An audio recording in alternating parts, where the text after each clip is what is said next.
tempo é irreversível. Aquilo que aconteceu está acontecido. Não pode desacontecer nunca mais. Entendeu? Quer dizer que o retorno ao nada é uma coisa impossível. Então, do mesmo modo como existe a experiência da impermanência, a experiência da transitoriedade, existe a experiência da permanência. Depende de por onde você olha as coisas.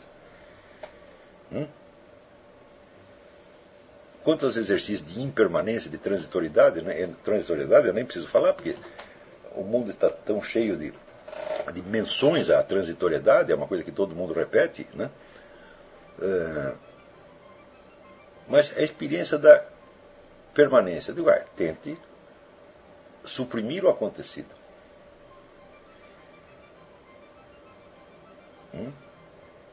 E se você entende que tudo o que aconteceu está acontecido e não pode mais voltar para o nada, você começa a ter o que diz? Uma pré-experiência, uma antevisão do que é a eternidade. Onde nada jamais passa. Você não tem como você encaixar a eternidade dentro do tempo. Mas você, a partir da hora que você fez a experiência, você para de entender o tempo como única dimensão possível. Você entende que ele é apenas uma linha dentro da eternidade. Você pode ter acesso a isso não como teoria, mas como experiência. E ter essa experiência é muito mais importante do que você ler tudo o que os filósofos escreveram a respeito.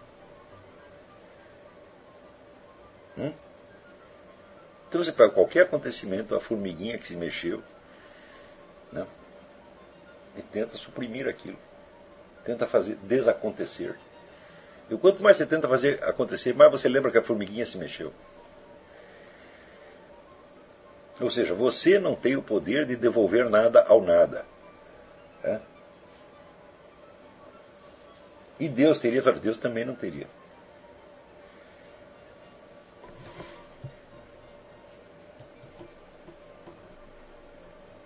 Porque Deus é eterno.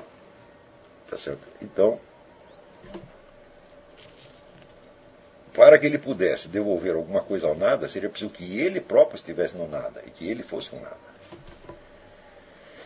Então, não dá. Note que eu estou expressando isso às vezes sob a forma de raciocínio lógico, mas é apenas a forma verbal da expressão.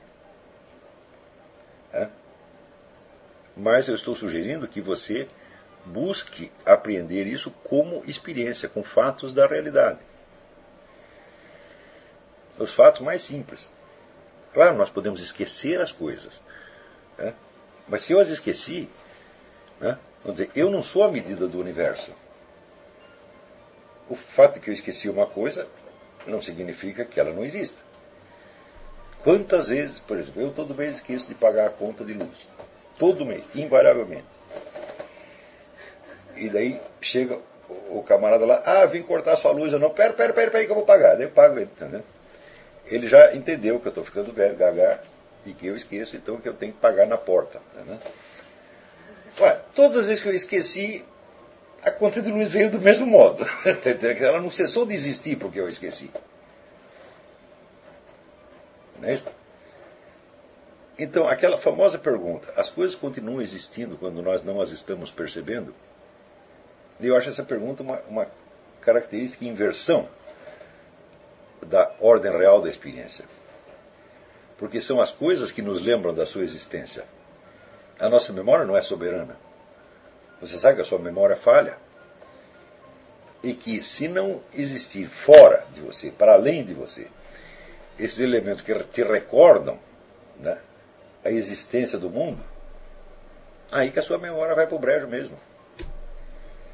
Imagine, por exemplo, se todas as estimulações sensíveis que lhe chegam do mundo exterior desaparecessem. Experimento de privação sensorial total.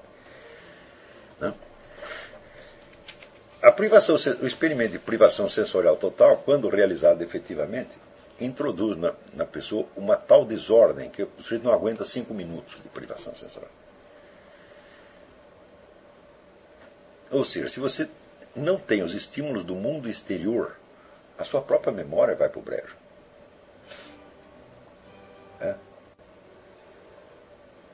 Eu frequentemente olho né? Por exemplo, eu olho a minha biblioteca, né? E vejo, olha, aí está a minha memória, aí está o meu HD. Mas não está só ali. Ela também está no mundo em torno. Porque se eu por acaso acordo e vejo que a minha biblioteca foi parar em outro lugar, e que eu estou em outro lugar, vai destrambelhar toda a minha memória. Então, a nossa memória depende da estabilidade do mundo exterior. Então, a pergunta de o mundo exterior continua existindo quando eu não estou reparando, a pergunta é totalmente imbecil. Ela é um truque, é uma pegadinha, não é uma pergunta filosófica legítima. Nunca foi. Os autores gregos, filósofos gregos, jamais fariam uma pergunta tão idiota.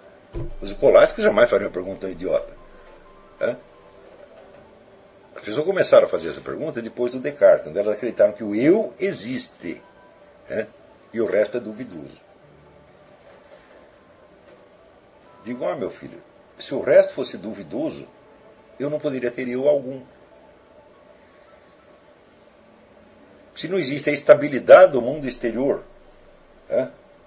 para me fazer lembrar que eu sou eu, não tem eu nenhum.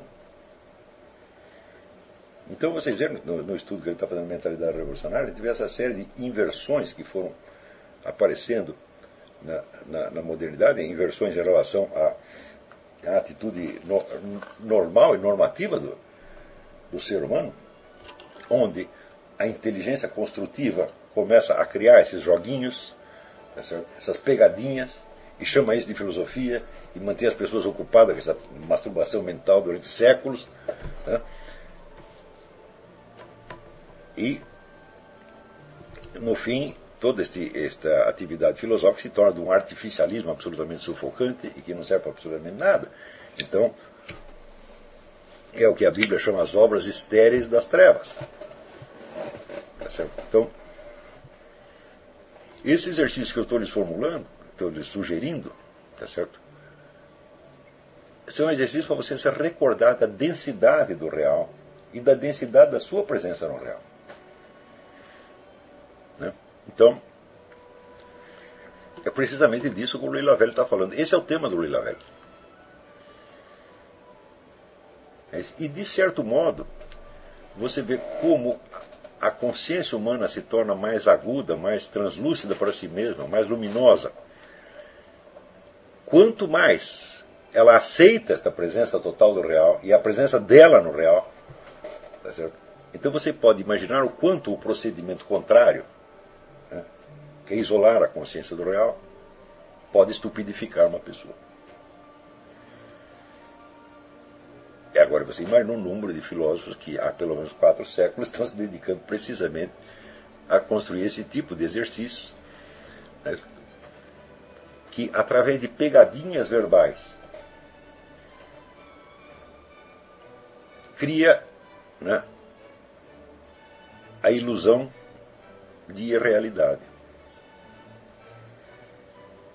Então, o nosso método aqui é exatamente o contrário, quer dizer, é assumir a densidade do real cada vez mais, e a densidade da sua presença no real, tá certo? E, nesse sentido, o texto do Louis Lavelle é um chamado à responsabilidade cognitiva. Isso quer dizer, uma vez eu estava falando de desonestidade intelectual e alguém fala, mas você fica falando essas coisas, mas afinal de contas, o que é honestidade intelectual? Eu falei, mas essa é a coisa mais simples do mundo. É você não fingir que sabe o que não sabe e não fingir que não sabe aquilo que você sabe perfeitamente bem. Então, tudo isso que eu estou dizendo, todo esse exercício que eu estou sugerindo, é só para você assumir a responsabilidade daquilo que você sabe. E isso, evidentemente, por assim dizer, o análogo metafísico daquilo que a confissão é na ordem da moral. Entendeu? Então, no fim, esse também é a confissão. Eu digo, mas o que serve a confissão moral se você não confessa a realidade da realidade? Note bem, isso aqui é uma coisa gravíssima que eu estou lembrando, porque até uma certa fase na história, essa responsabilidade de assumir o real era compartilhada por todas as pessoas, tanto as pessoas simples quanto os maiores sábios. Vamos dizer, a realidade na qual vivia Santo Tomás de Aquino era a mesma realidade na qual vivia o seu Zé Mané da esquina, está entendendo? A partir de um certo momento na história, por volta do século XVI, XVII, os intelectuais se passam a viver num outro mundo, não é isso? Que é o mundo do eu, das formas a priori, tá certo?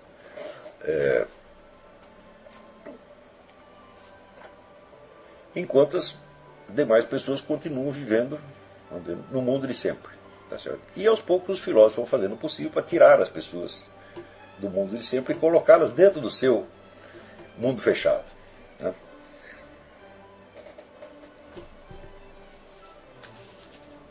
Ora, o indivíduo que não está plenamente consciente, vamos dizer, da densidade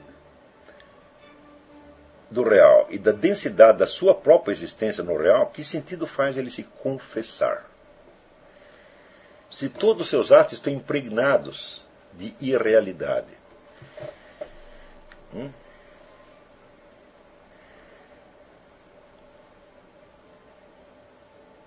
Note bem, o sacramento da confissão continua o mesmo.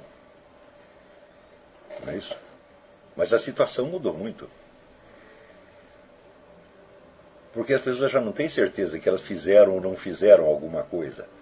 De que elas pensaram ou não pensaram alguma coisa. Estão todos vivendo numa situação de névoa, tá certo? Kantiana. Então, qual é a possibilidade de você fazer uma confissão efetiva? Eu digo, é mínima. Isso quer dizer que para, vamos dizer, um camponês analfabeto de 8 séculos atrás, era muito mais fácil fazer uma confissão, porque ele tinha certeza do que ele tinha feito. Ou do que ele tinha pensado, ou do que ele tinha desejado. E nós, vamos dizer, com todas as técnicas psicológicas que nós desenvolvemos, né, quando você vê assim, a multidão de psicanálises diferentes que existem, né, elas existem por quê? Porque aparentemente o autoconhecimento se transformou numa coisa muito complicada. Né? E de todas essas técnicas, quando confrontadas, você vê que nenhuma delas pode te dar nenhum autoconhecimento. Porque cada uma delas só te dá o conhecimento de um aspecto hipotético da sua alma hipotética. Por exemplo, eu saber o que se passa no meu id e superego. Eu nem sei se essas coisas existem. Os arquétipos do inconsciente coletivo, né? Eu fico lá sondando os arquétipos, né, para ver que estão dentro de mim, falando, mas eu não sei se isso existe.